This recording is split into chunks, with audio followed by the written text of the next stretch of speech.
Good morning. My name is Gloria Miller, and I am the Director of Lifespan Religious Education here at Bay Area Unitarian Universalist Church. My pronouns are she and her.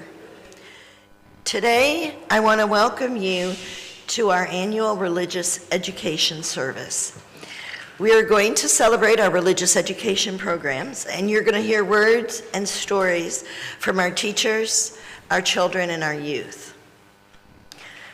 Whoever you are, whomever you love, and however you arrive today in body or mind or spirit, whether in person or online, if it's your first time or your 500th time, you're welcome here.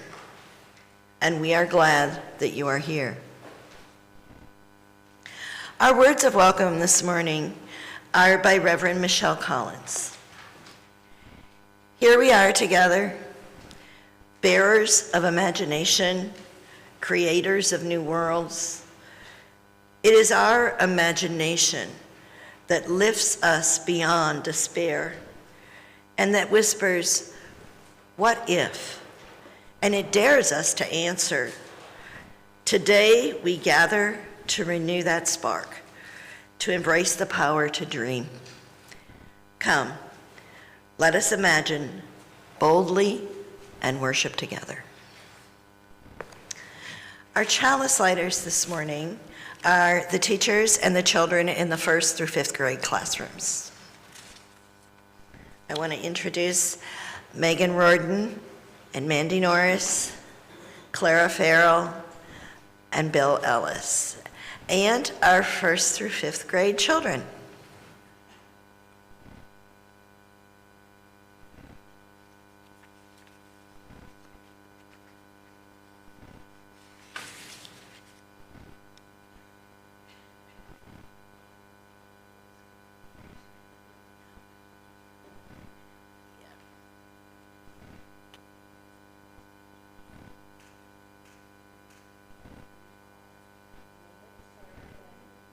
Universalist, of the open mind, helping hands, and the loving heart. Together we care for our earth and work together.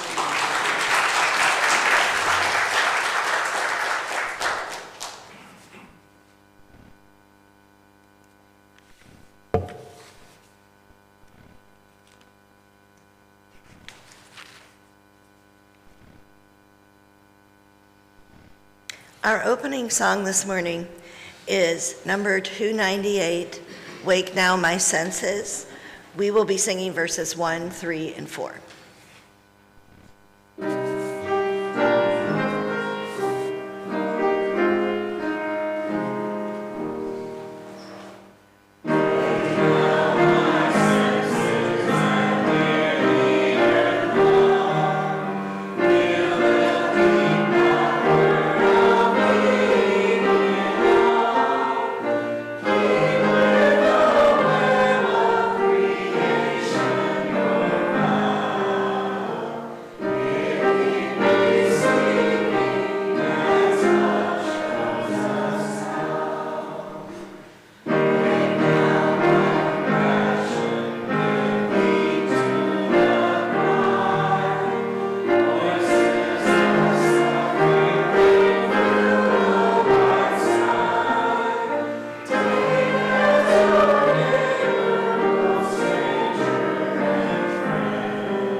Good morning. My name's Terry Grimm, and my pronouns are she, her, and I'm the worship associate for today.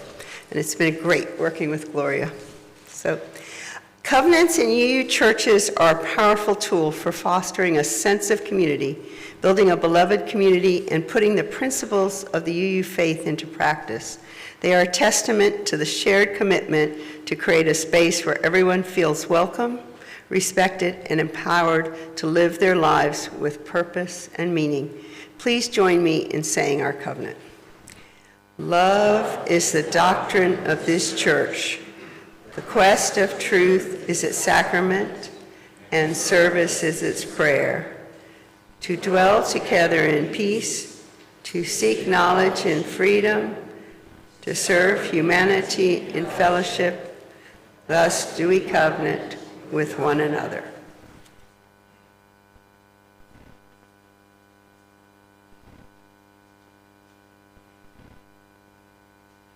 James Ellis will do our responsive reading this morning.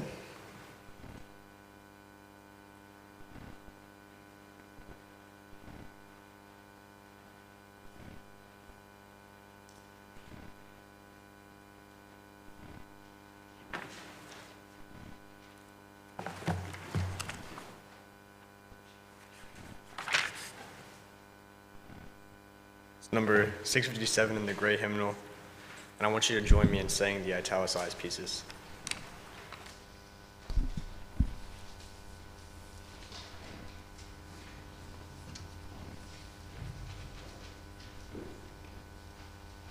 Some beliefs are like walled gardens.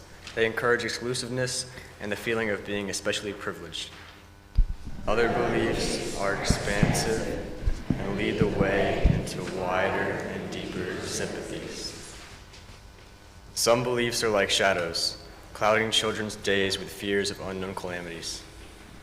Other beliefs are like sunshine, blessing children with the warmth of happiness. Some beliefs are divisive, separating the saved from the unsaved, friends from enemies. Other beliefs are bonds in a world community, where sincere differences beautify the pattern. Other beliefs are bonds in a world community. Oh, some beliefs are like blinders, shutting off the power to choose one's own direction. Other beliefs are like getaways, opening wide vistas for exploration. Some beliefs weaken a person's selfhood. They blight the growth of resourcefulness. Other beliefs nurture self-confidence and enrich the feeling of personal worth. Some beliefs are rigid, like the body of death, and potent in a changing world. Other beliefs are pliable, like the young sapling, ever growing for the upward thrust of life.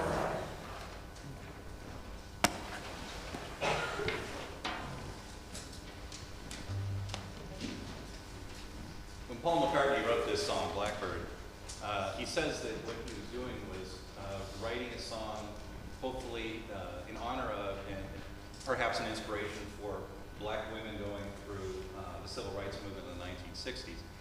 But since this is RE Sunday, and the theme, I believe, is imagination, I'd like for you to imagine, if you can, that you are a bird, and perhaps a blackbird. That's the name of the song. But if you want to be a parrot or a bald eagle, whatever you want to be, I know some bald eagles in the group.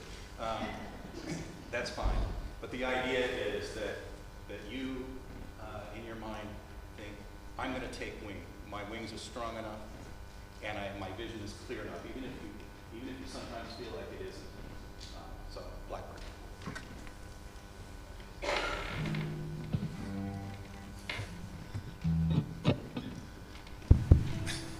Make sure everything works.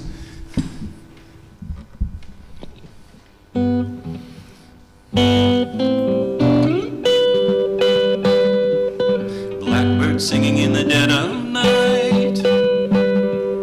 Take your new strong wings and learn to fly. All your life,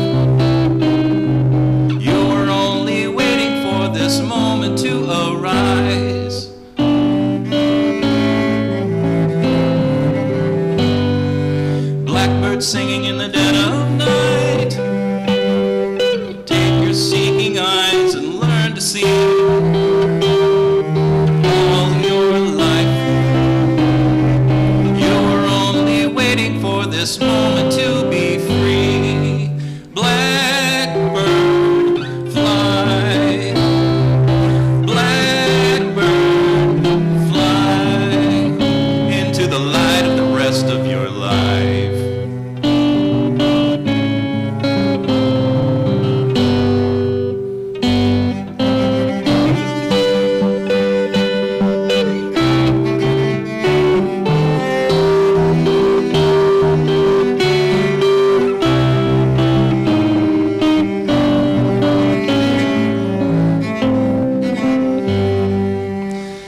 this moment to arise. You were only waiting for this moment to arise. You were only waiting for this moment to arise.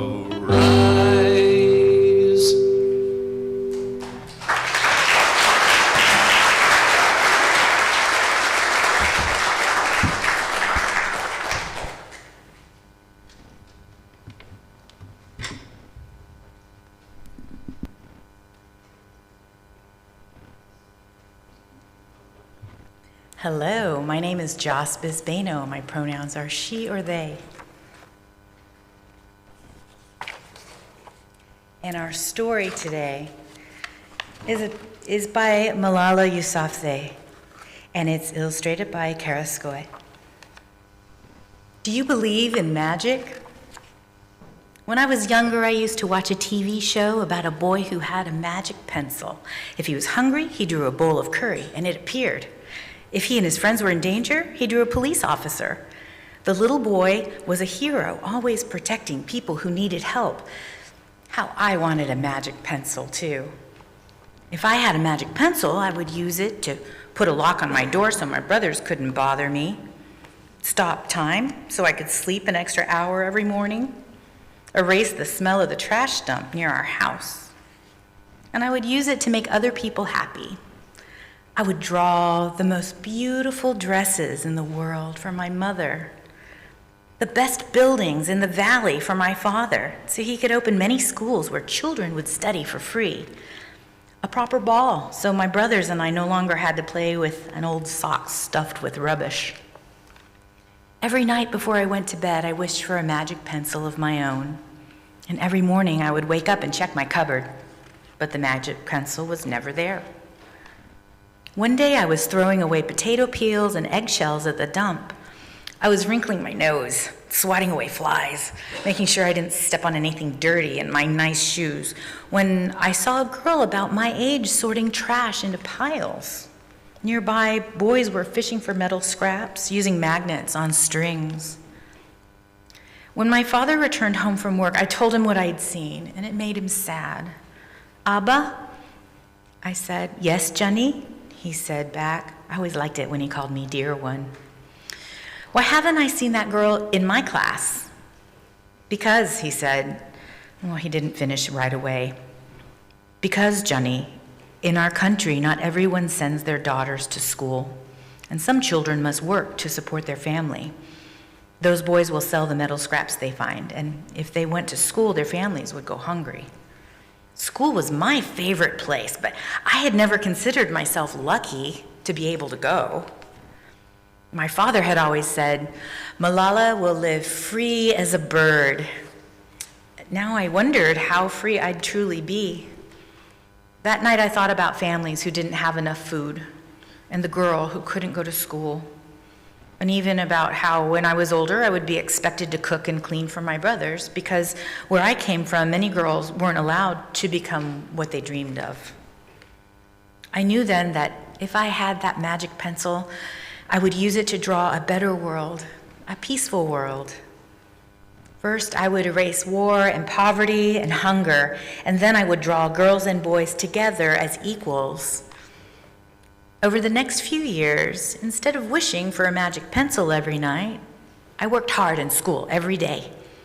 I wanted to be one of the top students in my class. But soon, powerful and dangerous men declared that girls were forbidden from attending school.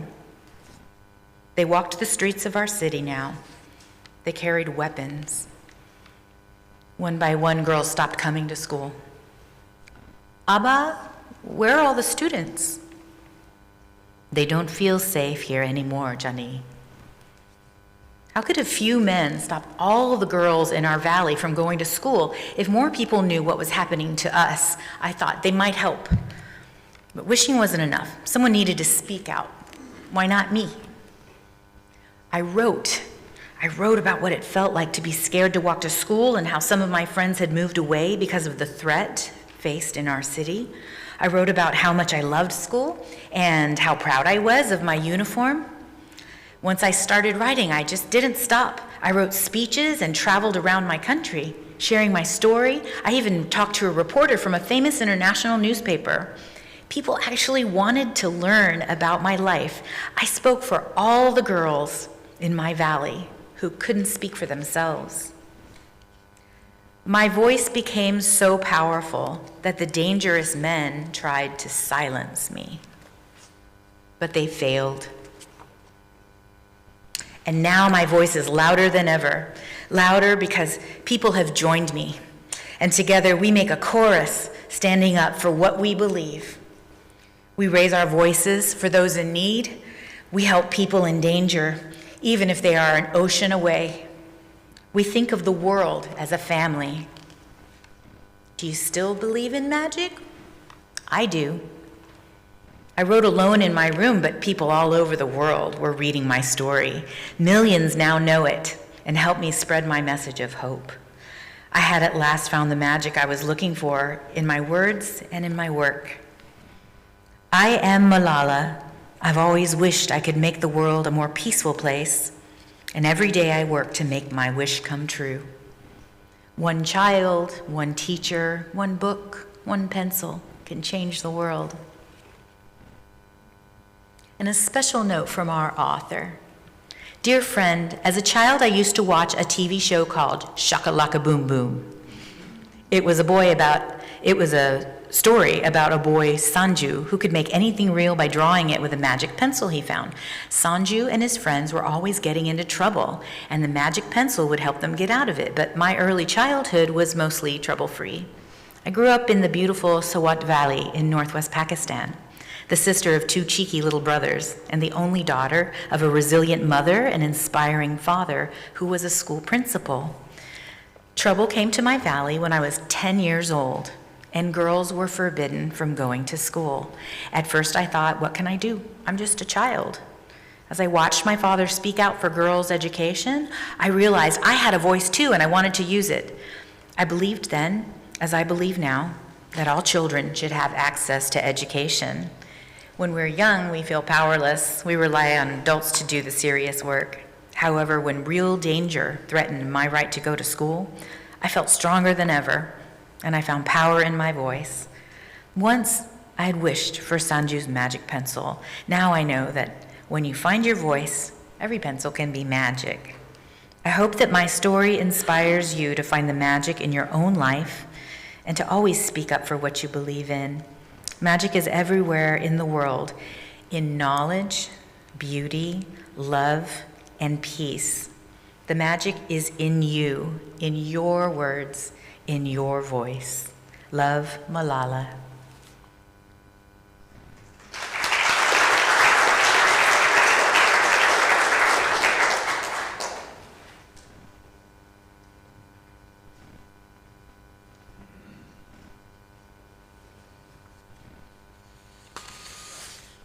We light our candles this morning. We have 2 pillar candles.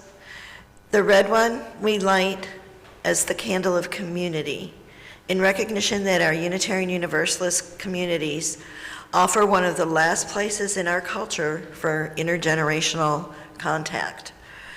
As families grow up and drift apart, let us seize these opportunities for grandparents and grandchildren and extended families and all kinds of families to come together in new ways. When we create the kind of faith, the community where our children feel loved and welcome and safe, we heal and empower one another as life-giving messengers across the generations. And we light the white pillar candle as our candle for peace, declaring that the world does not have to be this way. We can make different choices. We can make better choices that lead to a world where all might flourish.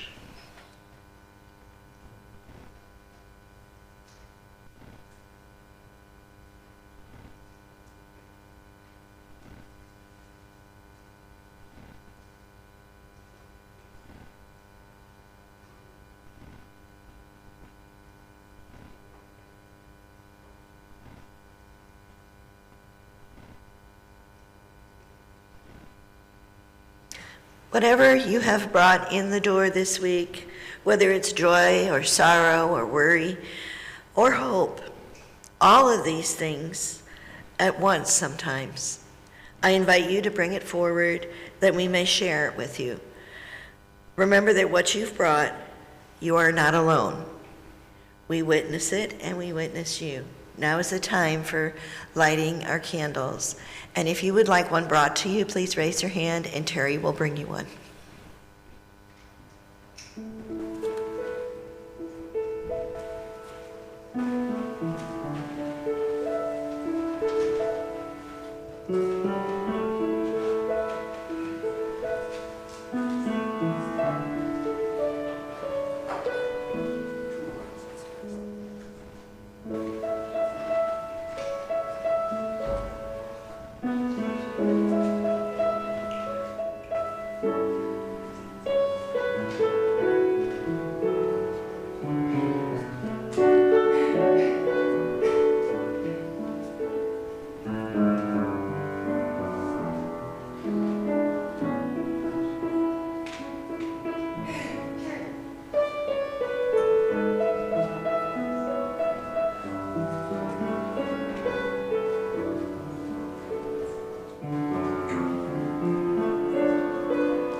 I would like to ask Samuel Ellis to come up and introduce our meditation. Hello, I'm Samuel Ellis. I'm in the 12th grade, and today our video meditation will be taking us on a journey through our imagination.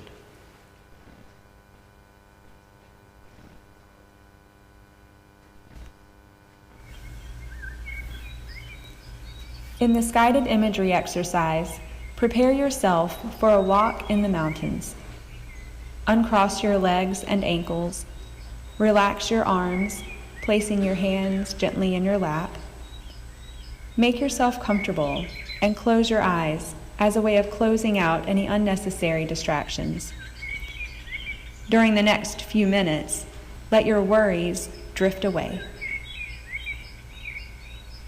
Imagine yourself walking up a wooded path toward the edge of a beautiful mountain overlook.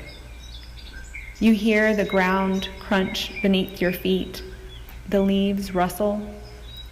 The grass on each side of the path tickles your legs as you take this quiet walk. As you get closer to the overlook, the trees part, and you look up and notice that the sky is starting to turn a beautiful shade of blue and pink as the sun begins to set. You see a few clouds in the sky, and they start to change colors as well. As you continue up the path, you can see the distant mountains looking dark blue and green, and you notice their silhouettes as the sun begins to set behind them. As you get to the overlook, the breeze blows against your face, and you hear the wind as it whistles past you. You take a deep breath. It smells like the forest. You sit down on the rocks. They feel cool. Little patches of green moss and silver lichens grow in the seams and crevices. You touch the moss and notice how soft it is. A little ant makes its way around the moss and into the dirt at the edge of the rock. You move a pebble out of the path of the ant. The mountains in the distance look dark and beautiful. The setting sun has turned orange and pink now, and the clouds have turned a bright pink and purple. You hear birds around you, and a cricket or two.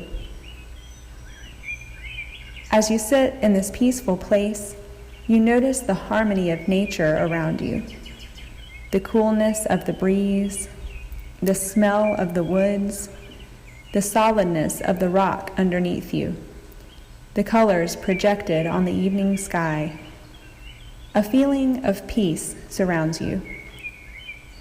You take another deep breath.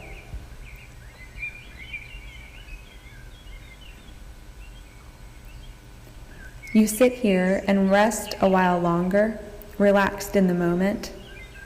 This is a time of peace and stillness. Listen longer. Relax some more.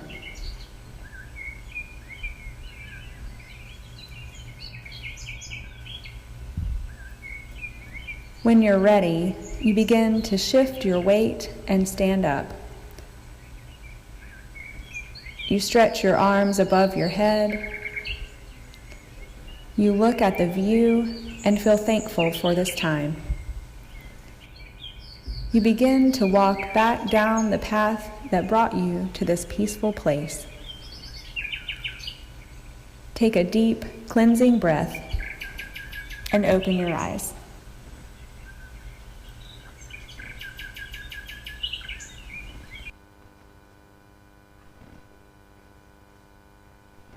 Thanks, Samuel. Our prayer and song today is Spirit of Life, number 123. Feel free to remain seated.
Our reading today is being done by Amelia Graham.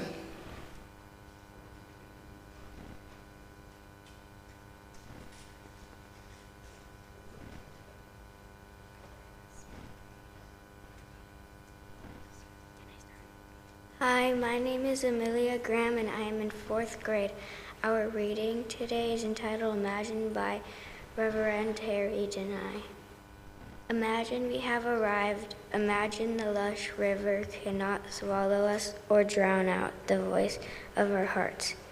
We have come to these eagle-nested shores to celebrate with the drums of our dancing feet. We have come a gathering of wings arising out of the hard shells of loneliness and into the street, out of the violence and the rush of the trains and drive between, out of the pain.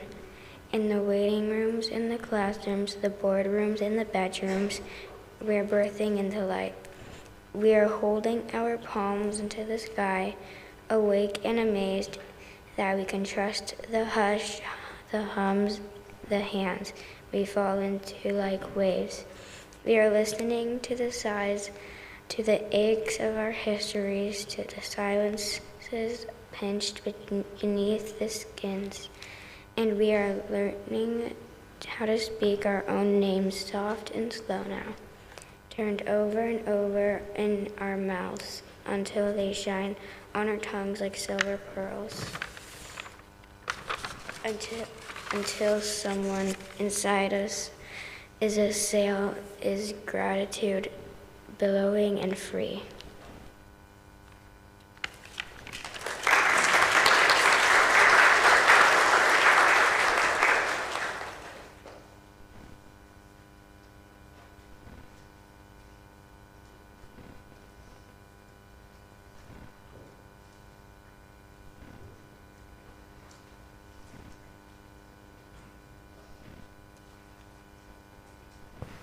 Good morning. I'm Bill Ellis.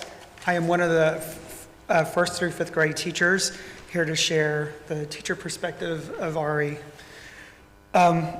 Gloria asked us to share what we enjoy about teaching. What I enjoy is the children. The kids are great. And part of that also is the families, the parents, the grandparents who send their kids. Just the fact that they have that faith and trust in us to leave their kids for religious education. Just the idea that it's called religious education can kind of be intimidating sometimes or scary and not being sure of what you're going to get. But the curriculum is great. It's recursive and it's cyclical, and it kind of brings us around every week throughout the entire year, previous lessons, and preparing our youth into becoming loving UUs. And I know it's just, this curriculum is really good. Sometimes in the past we've had some been disjointed, but when you miss a week, you feel like you didn't miss anything, and it just keeps going. Our lessons, each daily lessons builds on the monthly lessons that build on the whole year. Each week we start with an overarching question. We have the Wonder Box that has an item in it, and the kids guess what's in it, and we kind of give them a hint as to, it's something that fits with this theme for this week. Sometimes they get it, sometimes they don't. It's pretty abstract, so often they don't, but it's fun. And usually we share a story. Last week, our story was Malala's Magic Pencil. And the story usually includes, and this was a perfect example, it includes a central character who either whose actions demonstrate growth, service, or both. Usually it's both, and we see that with Malala. And it's usually stories that inspire us. We have a conversation afterwards, we debrief, we talk about how we can relate to that story and how the principles of that can be used in our lives. We also include an activity where we get to practice that skill. Sometimes the activity takes us outside, so then that's fun too. And then we talk in the end about how we can incorporate those skills further in their lives. Like the next week, go out and try too, and we challenge the kids in that way, as well as, and then when we come back again, when we ask them how they practiced that principle the week before, if they've had any experiences that they want to share. So that cycle just goes and goes and goes. And so one thing that I enjoy about it is I feel like with the curriculum, with the kids we have, they're so receptive, is that it feels like we're not just emboldening the kids just to be loud, but we're also empowering them. And that's something that I'm looking forward to doing again next year.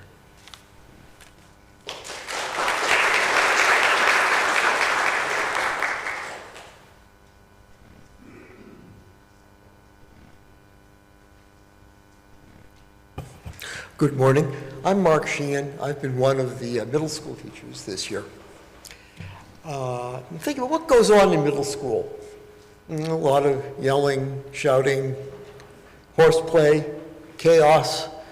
Think back to your own middle school years. Not much has changed since then.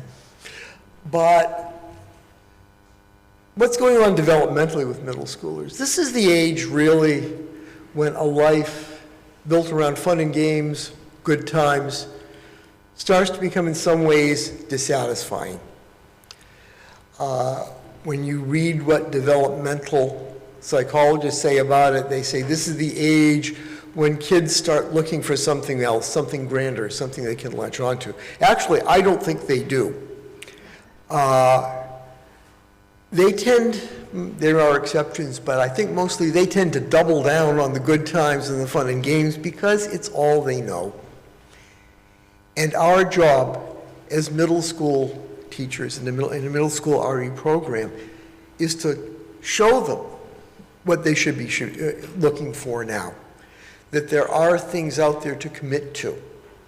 A church, a family, a community. Something that can absorb your energies and lead to the creation of something that is more meaningful than just fun and games.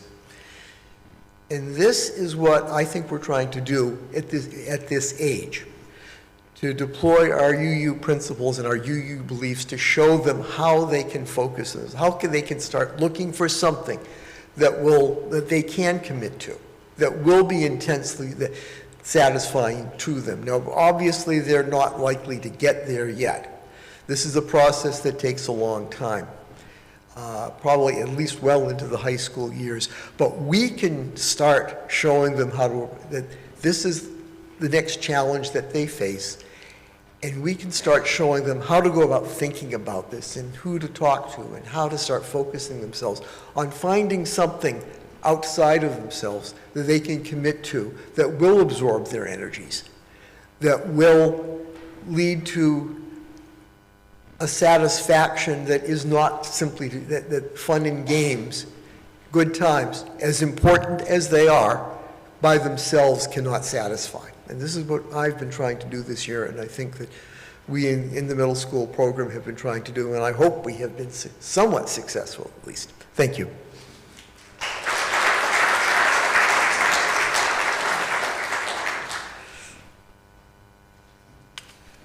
Bay Area Unitarian Universalist Church is very fortunate to have some really dedicated and really talented, really knowledgeable teachers for our faith formation for our children and youth.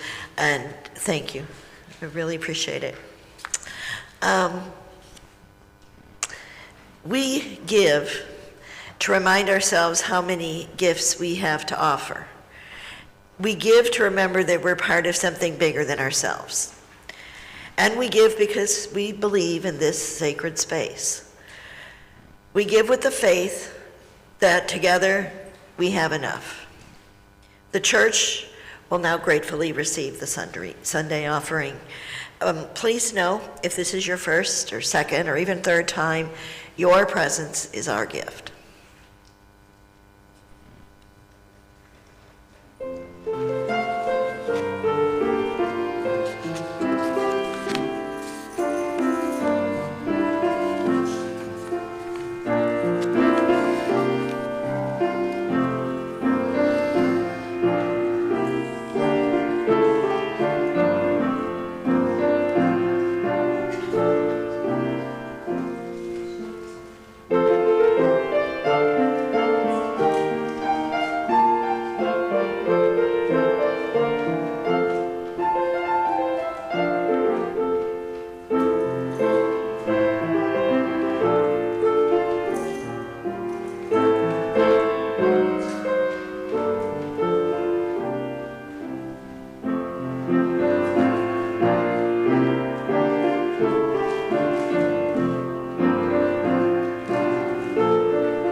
Thank you. Please join me in blessing this offering. This gift from the abundance of my life blesses me, our ministries, and the world. And now for announcements. There's many ways in which our community lives out our mission to change lives and heal the world. Here are just a few of those ways. Before I start with the slides, there is trivia night this Wednesday after dinner and after Vespers, so please come. It's not in some of the announcements, but it will be there with the normal prizes, and I know some of you've actually won on some of the prizes, so anyway, please join us for trivia night at 7 o'clock this Wednesday. Okay. Next Sunday, May 25th, is Splash Day for our children and youth. Bring your swimsuit, bring your towel, and come ready to make a big splash with our water activities and fun. Play in our wading pools, race your friends on our water slides, play with bubbles, and chase your friends with hands full of shaving cream. We will serve ice cream floats and popsicles, yum. So come hungry and ready for some wet and wild fun with your BAUUC besties. The Board of Directors invites all voting members and interested friends to attend town hall meeting here in the sanctuary immediately following the service. Members of the Building and Grounds team and the Board of Directors will present to share information and answer questions about a proposed plan to deed our portion of Beacon Street to Harris County. If you need a cup of coffee, go ahead and grab it and hurry back. This is for all those people who go, what's happening with the road out front and when are we going to fix the potholes? If you want to know the answer to that, stay today. And it's really important that you hear that because the meeting next Sunday, the meeting will prepare us to vote on the road issue at our next congregational meeting. That meeting actually is on June 1st at 12:15 following the service. We need a larger quorum than usual to hold that vote, so please make a special effort to attend that day. Friends and visitors are always welcome to be informed, even if they can't vote. So we really, really need you to vote or we can't make the decision. So please show up on June 1st, at least for a while, to vote. The Diversity Book Club meets tomorrow, Monday, May 19th at 1:30 p.m. on Zoom to discuss Crazy Brave, a memoir by Joy Harjo, the first Native American poet laureate of the United States. This memoir about the author's journey to become a poet is grounded in tribal myth and ancestry, music, and poetry. To be on the mailing list for the Diversity Book Club, contact Jane Malin. And on Wednesday, May 28th, please join us in the sanctuary for a special screening of Defying the Nazis, The Sharps' War, a powerful documentary by Ken Burns and Artemis Jorkowski III, grandson of Wait Still and Martha Sharp. The Sharps, a Unitarian minister and his spouse, courageously helped people escape Nazi-occupied Europe, risking their lives and laying the foundation for what became the Unitarian Universalist Service Committee. Originally released in 2016 during a time of rising xenophobia and a refugee crisis, the film's message remains deeply relevant today. Following dinner, we'll gather to watch the documentary and engage in a thoughtful discussion about how we too can respond to the injustices of our time. And finally, be sure to check the weekly email blast for all the upcoming events at BAUUC. If you're not on our email list, stay connected by subscribing today. We send out our email every Tuesday, packed with news, events, and updates about our community. Use the QR code on the screen or visit BAUUC to sign up today. And please join us for coffee after the service today. Our closing song is number 21, For the Beauty of the Earth. Please stand as you are willing and able. Thank you.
Our closing today is by Nick Cave.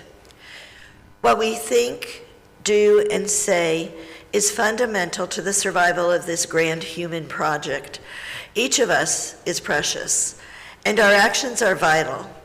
Everything we do and say matters. We can speak beauty into the world or position it with our words. We can build things up or tear them down. We can dream of a world that is vast, alive, and interesting, or reason it to be small, hard, and empty. We are each an artist, said the poet, priest, and philosopher John O'Donohue. We each possess an imagination. Everyone, whether they like it or not, is involved in the construction of the world. Every action we take and every word we speak builds or breaks the planet. We must approach the world as collaborators and willing participants in its preservation.